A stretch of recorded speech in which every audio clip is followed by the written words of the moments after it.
بسم اللہ الرحمن الرحیم ان الحمد للہ نحمده ونستعینه ونستغفره ونعوذ باللہ من شرور انفسنا ومن سیئات اعمالنا من يهده الله فلا مضل له ومن يضلل فلا هادي له واشهد ان لا اله الا الله وحده لا شريك له واشهد ان محمدا عبده ورسوله يا ايها الذين امنوا اتقوا الله حق تقاته ولا تموتن الا وانتم مسلمون يا أيها الناس اتقوا ربكم الذي خلقكم من نفس واحدة وخلق منها زوجها وبث منهما رجالا كثيرا ونساء واتقوا الله الذي تساءلون به والأرحام إن الله كان عليكم رقيبا يا أيها الذين آمنوا اتقوا الله وقولوا قولا سديدا يصلح لكم أعمالكم ويغفر لكم ذنوبكم ومن يطع الله ورسوله فقد فاز فوزا عظيما أما بعد فإن أصدق الحديث كتاب الله وأحسن الهدي هدي محمد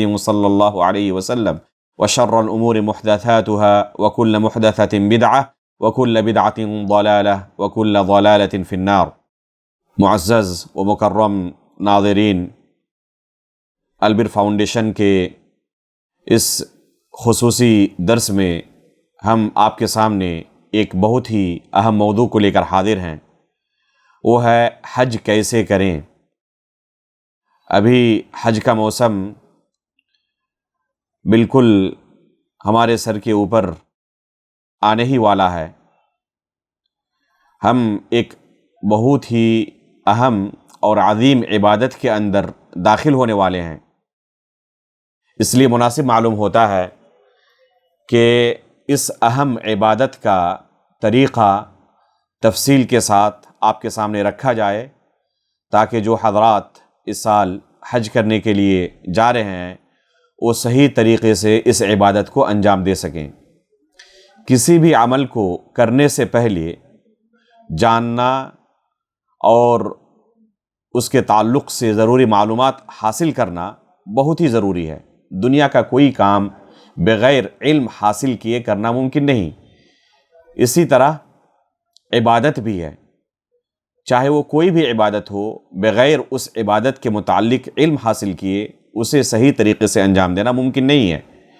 ایک حاجی حج کے لیے جب جاتا ہے تو اپنا بہت سارا سرمایہ مال و دولت خرچ کرتا ہے، اپنا بہت سارا وقت اللہ رب العالمین کے راستے میں قربان کرتا ہے، لیکن ان تمام تیاریوں سے پہلے حج کرنے کا صحیح طریقہ کیا ہے، اسی کے بارے میں کما حقہ تیاری نہیں کرتا، لہذا بعد میں اسے کافی افسوس ہوتا ہے کہ کاش کہ ہم نے جہاں پیسہ خرچ کیا، جہاں ہم نے اپنے قیمتی اوقات میں سے بہت ایک بڑا وقت اللہ رب العالمین کے راستے میں قربان کیا، تو کاش کہ اور تھوڑا سا وقت نکال کر حج کا صحیح طریقہ ہم سیکھ لیتے، تاکہ صحیح طریقے سے اس عبادت کو انجام دے پاتے۔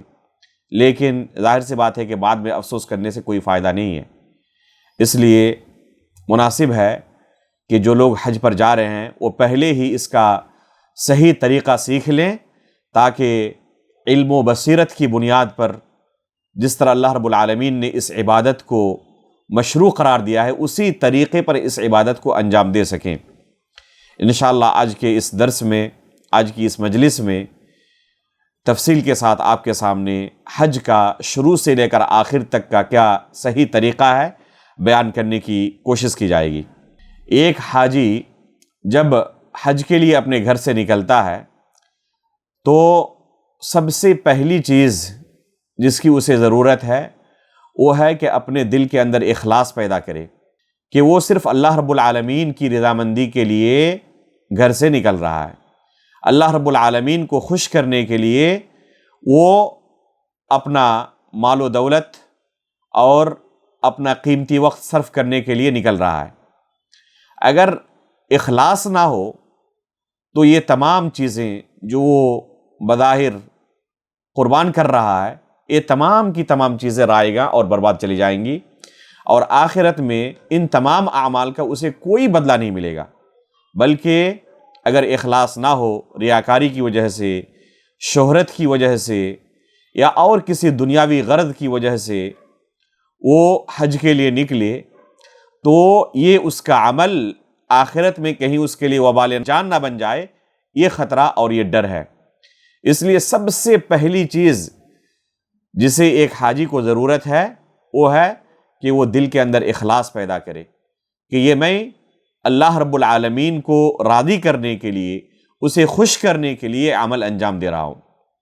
اس کے بعد گھر سے نکل جائے، جس راستے سے وہ مکہ مکرمہ پہنچنے والا ہے اس راستے کے متعلق معلومات حاصل کر لے کہ مکہ مکرمہ پہنچنے کے لیے اس راستے میں کون سی میقات پڑنے والی ہے، اس لیے کہ مکہ مکرمہ داخل ہونے کے کئی راستے ہیں۔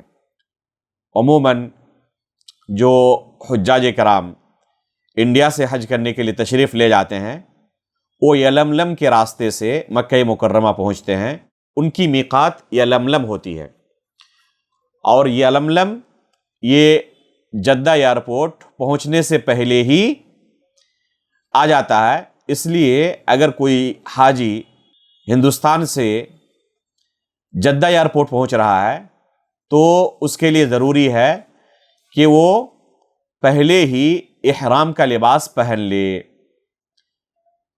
ایئرپورٹ میں ہی پہن سکتا ہے یا فلائٹ کے اندر بھی جا کر جو اس کے لیے آسانی ہو اس حساب سے وہ احرام کا لباس پہن سکتا ہے۔ احرام کا لباس پہلے ہی پہن لے، لیکن ابھی نیت نہ کرے۔ نیت کب کرے گا؟ جب فلائٹ کے اندر اعلان کیا جائے گا کہ اب ہم عنقریب یلملم پہنچنے والے ہیں، میقات پہنچنے والے ہیں، تو اس وقت وہ حج کے اندر داخل ہونے کی نیت کرے، جسے حقیقت میں احرام کہا جاتا ہے۔ احرام کا حقیقی معنی ہوتا ہے نیت الدخول فی النسک، حج کی عبادت کے اندر داخل ہونے کی نیت کو احرام کہتے ہیں، اور احرام کا لباس پہننا یہ اس کی ایک علامت ہے۔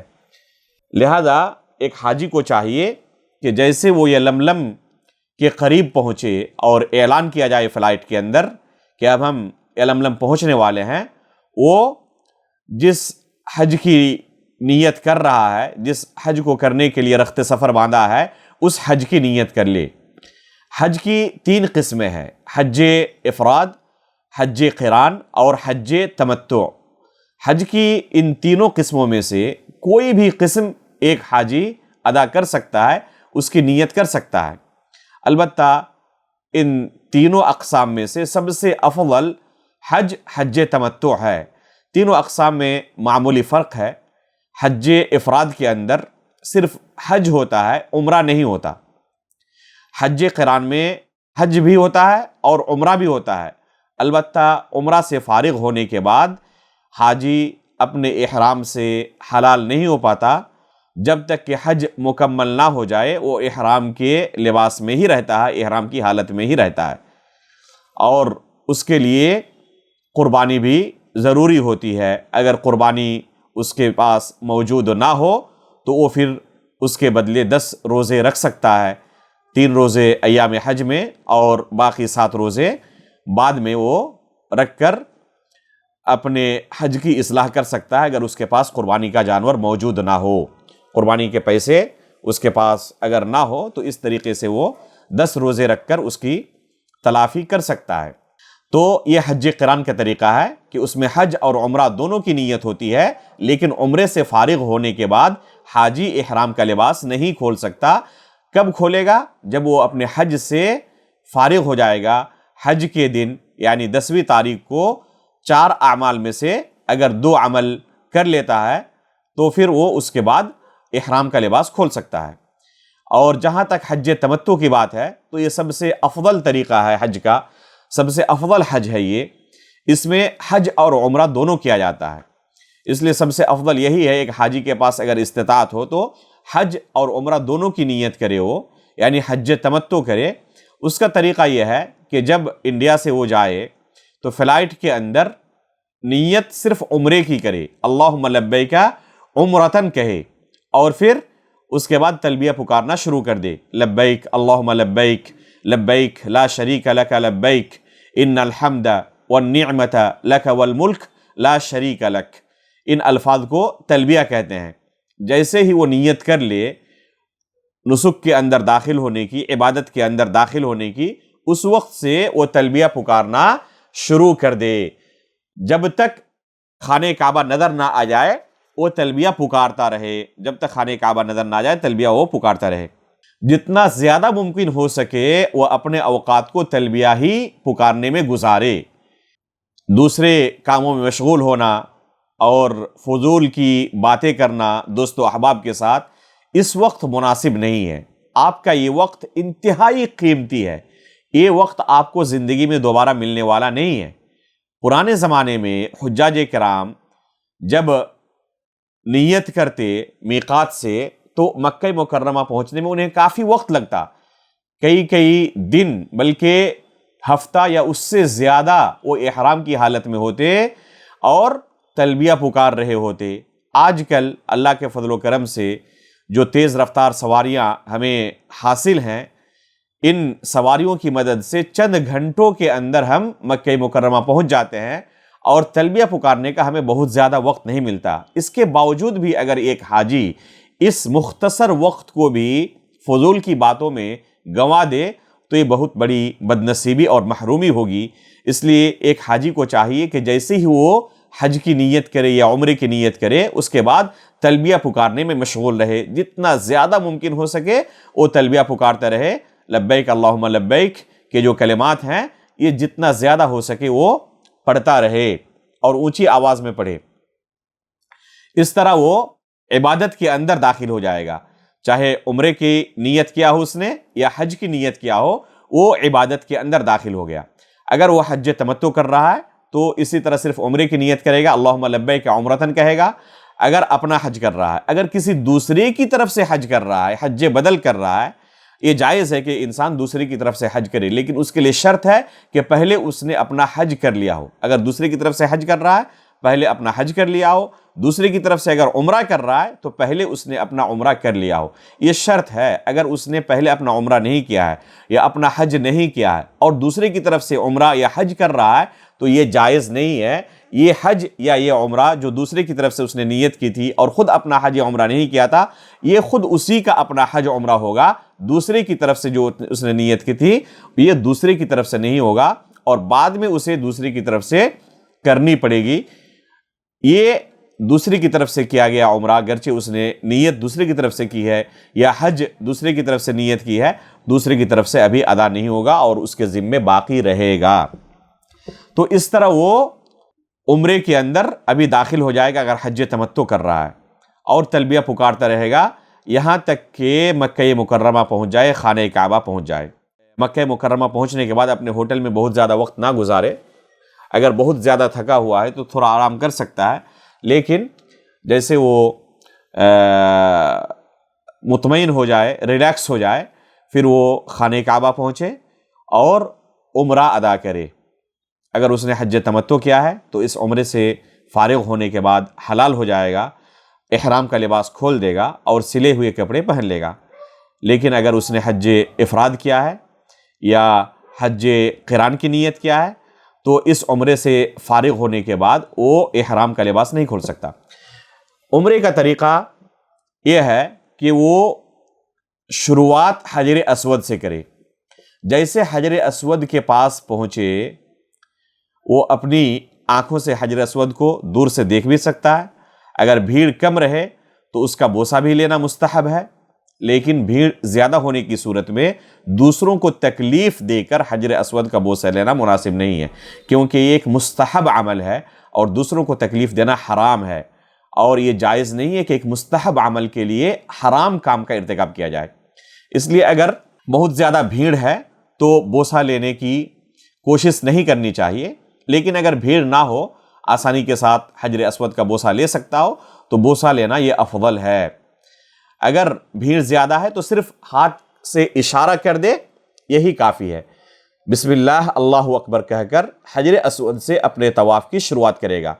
کنفرم ہونے کے لیے وہ اس کے بائیں جانب حجر اسود ہوگا اور دائیں جانب ایک گرین لائٹ جل رہی ہوگی، بالکل حجر اسود کے سامنے یہ لائٹ ہے، تو دونوں چیزوں کو دیکھ کر، گرین لائٹ کو اور حجر اسود کو، دونوں کو دیکھ کر کنفرم ہو لے کہ بالکل حجر اسود کے سامنے وہ پہنچ چکا ہے، تب وہ بسم اللہ اللہ اکبر کہہ کر اپنے طواف کی شروعات کرے۔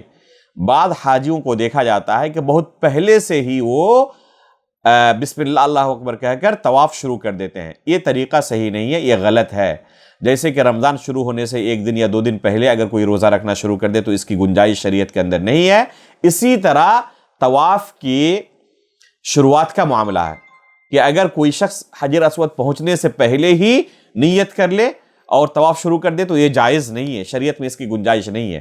حجر اسود پہنچنے کے بعد طواف کی شروعات کرے، اس کے بعد وہ جتنا زیادہ ممکن ہو سکے ذکر و اذکار کرتا رہے، اللہ رب العالمین سے دعائیں کرتا رہے۔ طواف کی کوئی خاص دعا شریعت کے اندر وارد نہیں ہے سوائے ایک دعا کے، جسے رکن یمانی اور حجر اسود کے درمیان پڑھا جانا مشروع ہے۔ وہ دعا ہے ربنا آتنا فی الدنیا حسنہ وفی الآخرۃ حسنہ وقنا عذاب النار۔ جب رکن یمانی پہنچ جائے تو اس دعا کو پڑھنا شروع کرے، حجر اسود تک اس دعا کو ہی جتنی بار ہو سکے پڑھتا رہے۔ اس کے بعد جب حجر اسود پہنچ گیا تو پھر وہ نئے چکر کے لیے اللہ اکبر کہے گا، ہاتھ کا اشارہ کرے گا، اللہ اکبر کہے گا اور پھر ایک نیا چکر شروع کرے گا۔ اس طرح کل 7 چکر وہ طواف کرے گا۔ طواف کے دوران خانہ کعبہ کو دیکھنے میں کوئی حرج نہیں ہے، جائز ہے۔ طواف کے دوران یہ داہنا کندھا جو پہلا طواف ہے، جسے طواف قدوم کہتے ہیں، اس وقت یہ داہنا کندھا کھلا ہوا رہے گا اور اس کے نیچے سے احرام کے چادر کو حاجی گزارے گا، کندھے کو نہیں ڈھانپے گا۔ اس کو عربی میں اضطباع کہتے ہیں۔ یہ مستحب ہے، اگر کوئی ڈھانپ لے تو گنہگار نہیں ہوگا، لیکن مستحب یہ ہے کہ یہ حصہ کھلا رہے پورے طواف کے دوران، یہاں تک کہ 7 چکر پورا کر لے۔ بعض حجاج کو دیکھا جاتا ہے کہ ہر طواف کے لیے الگ الگ دعاؤں کے پڑھنے کا وہ اہتمام کرتے ہیں، یہ طریقہ صحیح نہیں ہے۔ طواف کی الگ الگ دعائیں ہر چکر کے لیے یہ ایک اپنی طرف سے تیار کردہ عمل ہے، شریعت نے ہمیں اس کی تعلیم نہیں دی ہے۔ اور چونکہ دعا ایک عبادت ہے اور وہ بھی خصوصی حالت میں یہ حاجی یہ دعا کر رہا ہے، تو اس وجہ سے علماء نے اسے بدعت قرار دیا ہے کہ ہر چکر کی الگ الگ دعائیں بعض حجاج جو پڑھتے ہیں یہ جائز نہیں ہے بلکہ یہ بدعت ہے۔ اسی طرح بعض حجاج کو دیکھا جاتا ہے کہ اجتماعی شکل میں اونچی آواز میں وہ دعائیں پڑھتے رہتے ہیں، یہ طریقہ بھی صحیح نہیں ہے۔ ایک تو اجتماع کی کوئی دلیل نہیں ہے، دوسری بات کہ اس طرح اونچی آواز سے پڑھنے کی وجہ سے دوسرے جو طواف کرنے والے حجاج کرام ہیں ان کو کافی پریشانی ہوتی ہے، کافی وہ ڈسٹرب ہوتے ہیں، اور کسی دوسرے کو اس جگہ پر، اس پاک سرزمین پر ڈسٹرب کرنا، تکلیف دینا، پریشان کرنا بالکل بھی جائز نہیں ہے۔ اس لیے اپنے طور پر ہر انسان کو چاہیے کہ وہ اللہ رب العالمین سے دعا کرے، اللہ رب العالمین سے مانگے۔ یہاں پر اپنی زبان میں بھی کوئی چاہے تو دعا کر سکتا ہے، اس میں کوئی حرج نہیں ہے۔ عربی زبان میں اگر مأثورہ دعائیں پڑھ رہا ہے یہ افضل ہے، لیکن یہ ضرور دیکھ لے کہ اگر مأثورہ دعائیں پڑھ رہا ہے تو وہ دعا وہاں پر مناسب ہے یا نہیں ہے، طواف کے دوران اس دعا کا پڑھا جانا مناسب ہے یا نہیں ہے۔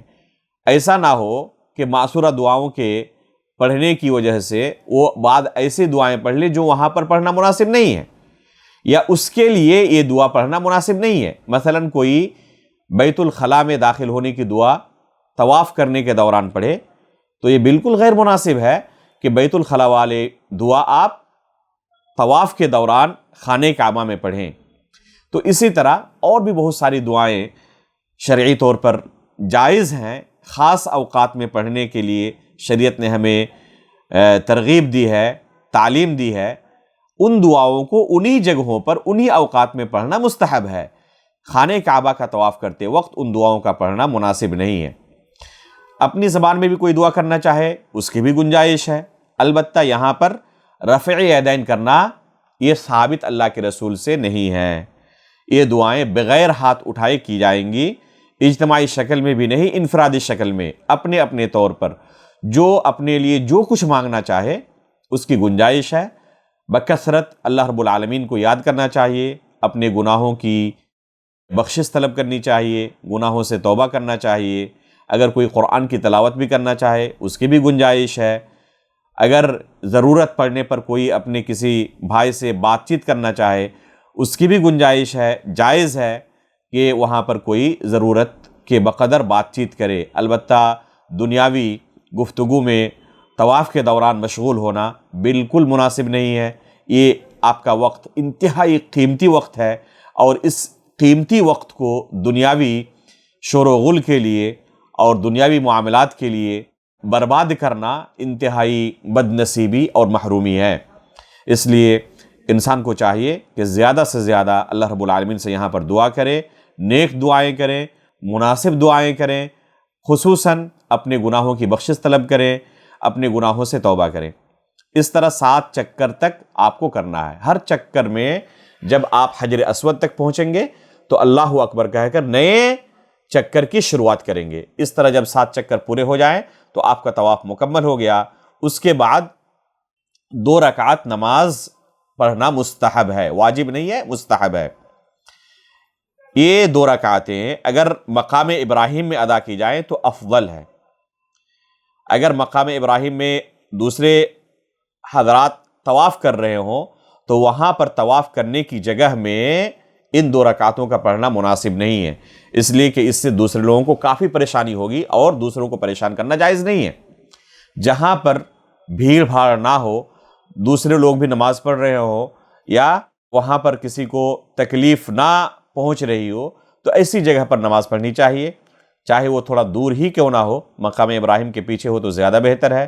اگر مقام ابراہیم کے آس پاس یا اس کے پیچھے جگہ نہ مل سکے تو خانہ کعبہ کے کسی بھی حصے میں، مسجد حرام کے کسی بھی حصے میں وہ یہ 2 رکعتیں پڑھ سکتا ہے، کسی بھی فلور میں پڑھ سکتا ہے، کوئی حرج نہیں ہے۔ شریعت نے اس کی گنجائش دی ہے، اس میں وسعت ہے شریعت کی طرف سے۔ ان 2 رکعتوں میں خصوصاً سجدے کی حالت میں ایک انسان کو چاہیے کہ زیادہ سے زیادہ اللہ رب العالمین سے دعائیں کریں۔ 2 رکعتوں سے فارغ ہونے کے بعد زمزم پینا اللہ کے رسول صلی اللہ علیہ وسلم سے ثابت ہے، اس لیے اگر کوئی شخص چاہے تو زمزم پی سکتا ہے، ایک سنت پر اس کا عمل ہو جائے گا۔ البتہ یہ کوئی ضروری عمل نہیں ہے اور نہ واجب ہے، اگر کسی سے چھوٹ جائے تو اس میں بھی کوئی حرج نہیں ہے۔ 2 رکعتوں سے فارغ ہونے کے بعد وہ صفا مروہ کی طرف رخ کرے گا سعی کرنے کے لیے۔ اگر وہ حج تمتع کر رہا ہے تو ظاہر سی بات ہے کہ ابھی وہ اس کا پہلا عمرہ چل رہا ہے، اور عمرے کے لیے سعی کرنا یہ رکن ہے، بغیر سعی کیے ہوئے اس کا عمرہ مکمل ہی نہیں ہوگا۔ اور اگر وہ حج افراد یا حج قران کر رہا ہے تو اس کے پاس اختیار ہے طواف سے فارغ ہونے کے بعد چاہے تو سعی کر لے، یا پھر طواف افاضہ کے بعد بھی چاہے تو وہ سعی کر سکتا ہے۔ حج قران کرنے والے اور حج افراد کرنے والے کے لیے گنجائش ہے کہ صرف ایک مرتبہ وہ سعی کرے، چاہے وہ سعی طواف قدوم کے بعد ہو یا طواف افاضہ کے بعد 10ویں تاریخ کو ہو، یا جب وہ طواف افاضہ کرے 10ویں تاریخ کو نہ کر سکے بعد میں کرے تو طواف افاضہ کے بعد وہ اگر سعی کر لے تب بھی چلے گا۔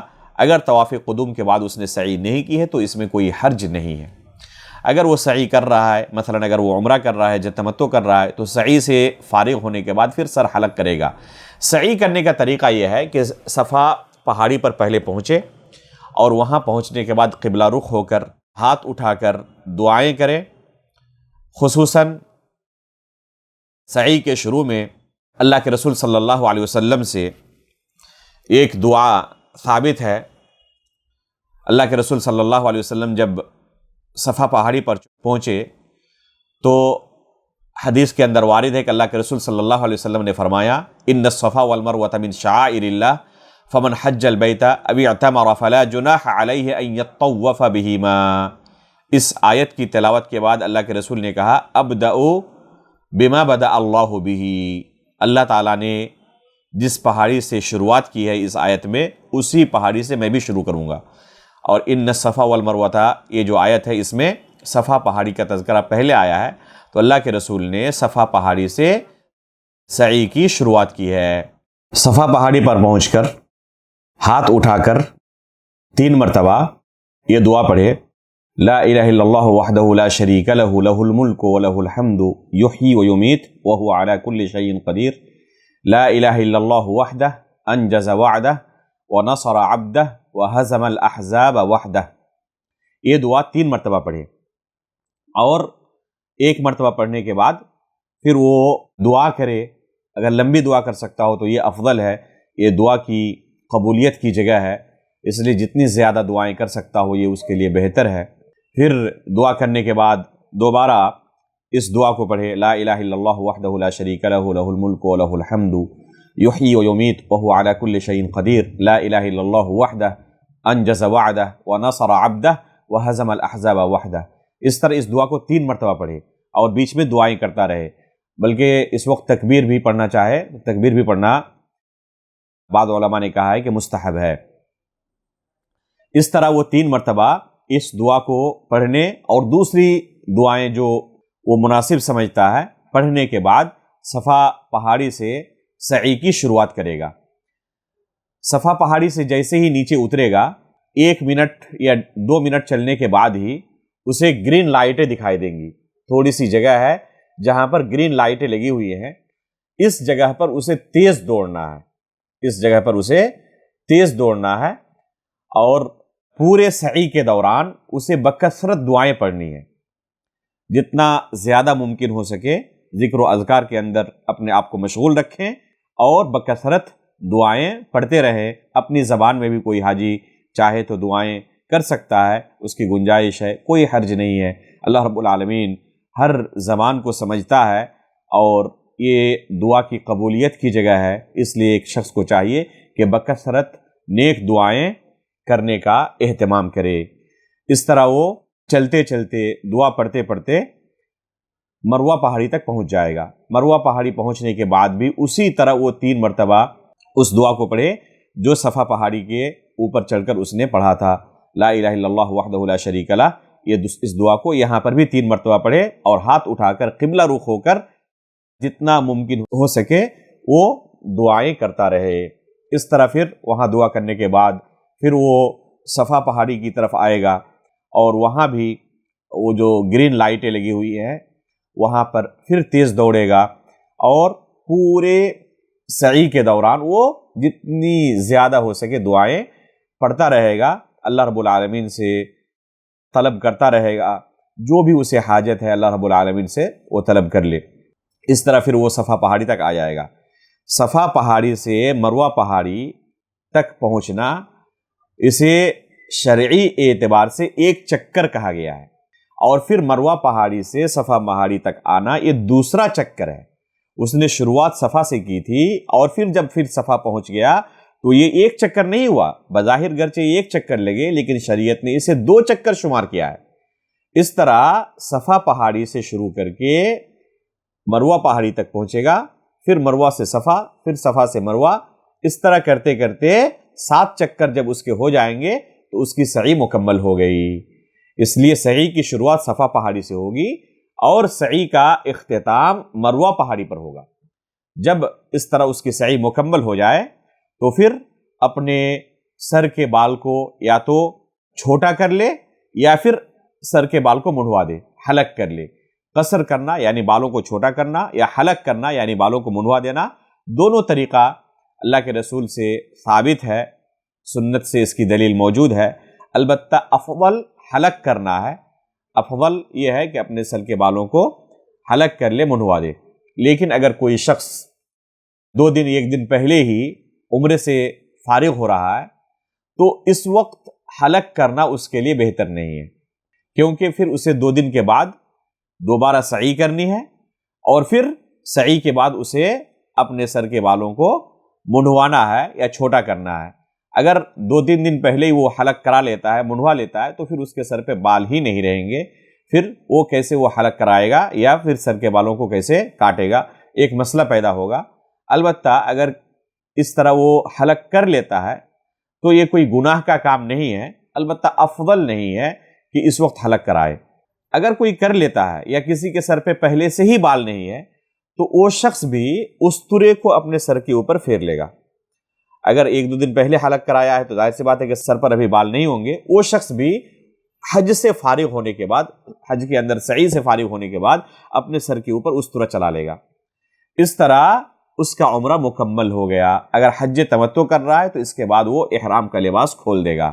اب اس کے لیے وہ تمام چیزیں حلال ہو جائیں گی جو احرام کی حالت میں اس کے لیے حرام ہو گئی تھی۔ جیسے ہی ایک حاجی احرام کا لباس پہنتا ہے اور عمرہ یا حج کی نیت کر لیتا ہے، تلبیہ پکارنا شروع کر دیتا ہے میقات سے نیت کرنے کے بعد، تو اس کے لیے 9 چیزیں حرام ہو جاتی ہیں جو پہلے اس کے لیے حلال تھیں۔ ان کو محظورات احرام کہا جاتا ہے۔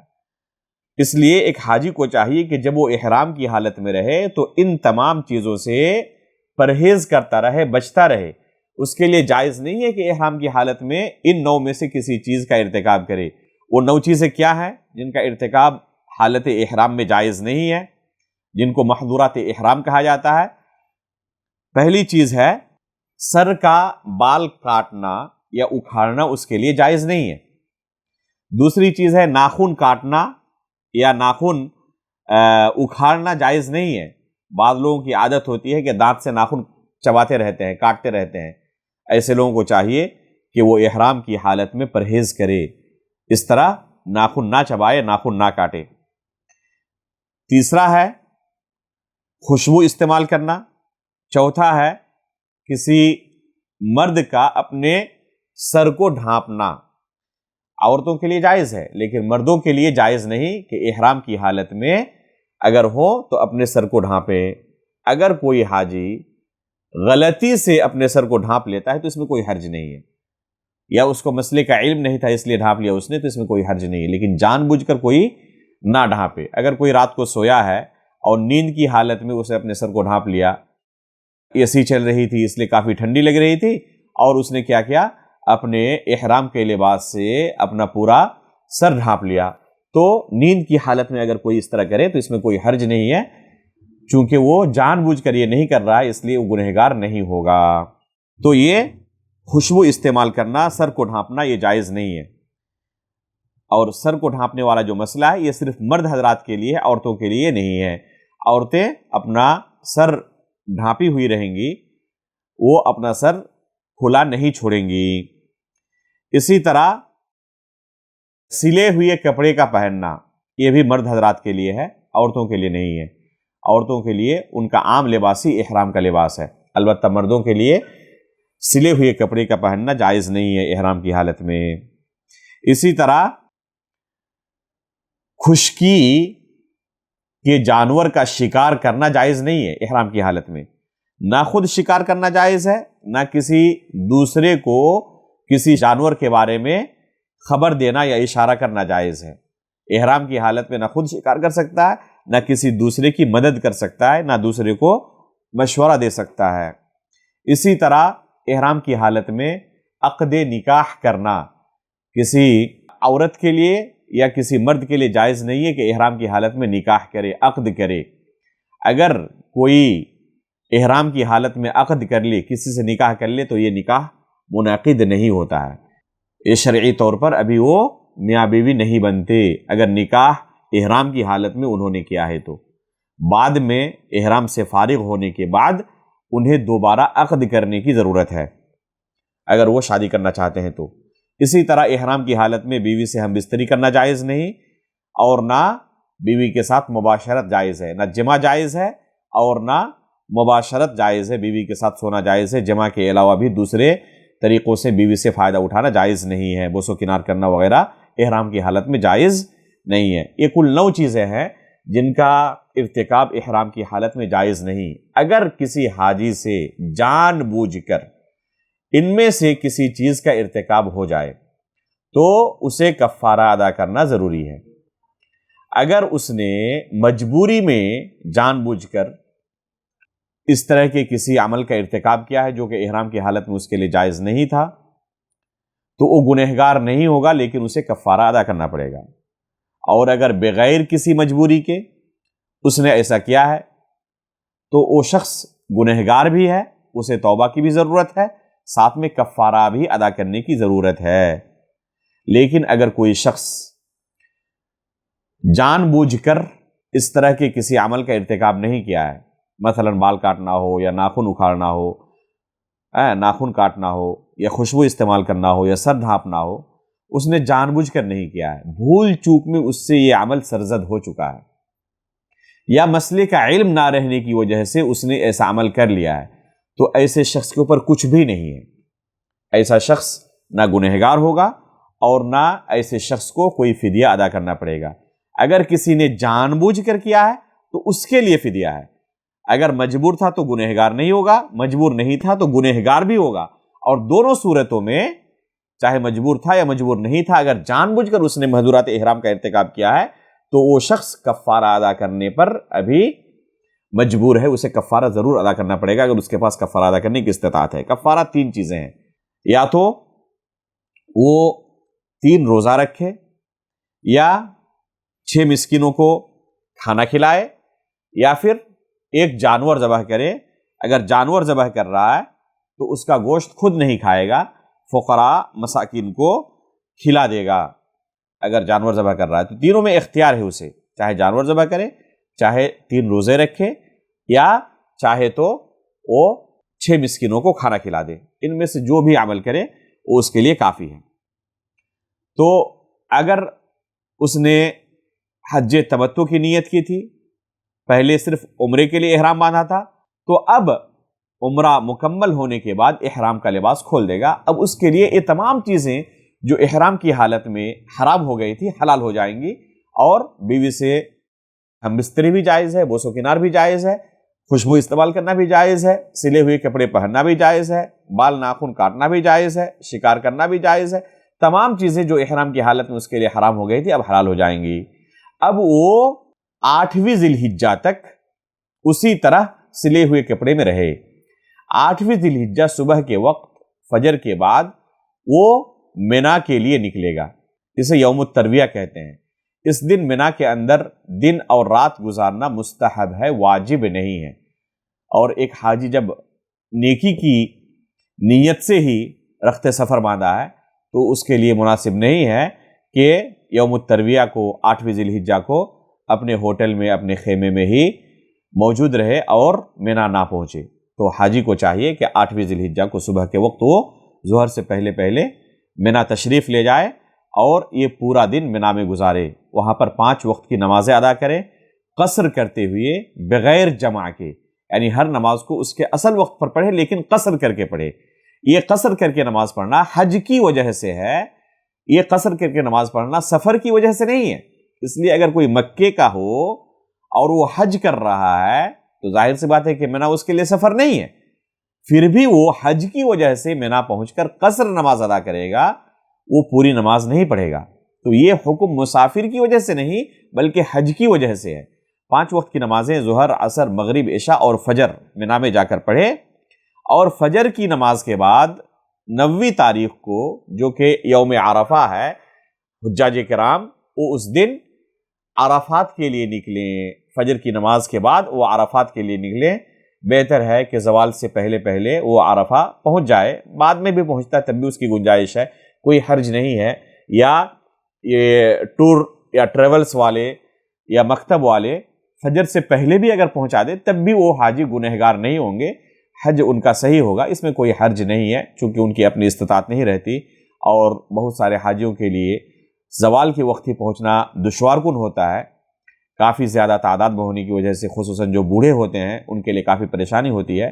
اس لیے مکتب والے اگر رات کو ہی پہنچا دیں تب بھی اس میں کوئی حرج نہیں ہے، وہ گنہگار نہیں ہوں گے اور ان کی نیکیوں کے اندر بھی کوئی کمی انشاءاللہ نہیں ہوگی۔ اگر وہ سورج غروب ہونے سے پہلے میدان عرفہ پہنچ چکا ہے تو سورج غروب ہونے تک میدان عرفات میں ٹھہرا رہے، سورج غروب ہونے سے پہلے میدان عرفات نہ چھوڑے۔ اگر سورج غروب ہونے سے پہلے اس نے میدان عرفہ چھوڑ دیا تو ایک واجب کام کو چھوڑنے کی وجہ سے اس پر دم واجب ہو جائے گا۔ اس لیے اگر کوئی شخص سورج غروب ہونے سے پہلے عرفہ پہنچ چکا ہے تو سورج غروب ہونے کے بعد ہی وہاں سے نکلے، لیکن مغرب کی نماز عرفہ میں نہ پڑھے۔ اگر کوئی زوال سے پہلے پہنچا ہے تو ظہر کی نماز اور عصر کی نماز عرفات میں پڑھے، جمع اور قصر کر کے، یعنی ظہر کے اول وقت میں ہی اسے پڑھ لے، ظہر اور عصر کی نماز کو جمع کر کے اور قصر کر کے۔ اگر وہ مسجد نمرہ میں جا کر امام کا خطبہ سن سکے تو یہ اس کے لیے بہتر ہے، نہیں سن سکے تب بھی کوئی حرج نہیں ہے، مسجد نمرہ میں ادا کرے ظہر کی نماز، عصر کی نماز، اس کی بھی گنجائش ہے، اپنے خیمے میں ادا کرے اس کی بھی گنجائش ہے۔ بعض حجاج کو دیکھا جاتا ہے کہ جبل الرحمہ پہنچنے کی کافی کوشش کرتے ہیں اور اس سے تبرک حاصل کرنے کی کوشش کرتے ہیں۔ اس طرح کی کوئی بات شریعت میں نہیں آئی ہے کہ آپ کو جبل الرحمہ ہی پہنچنا ہے۔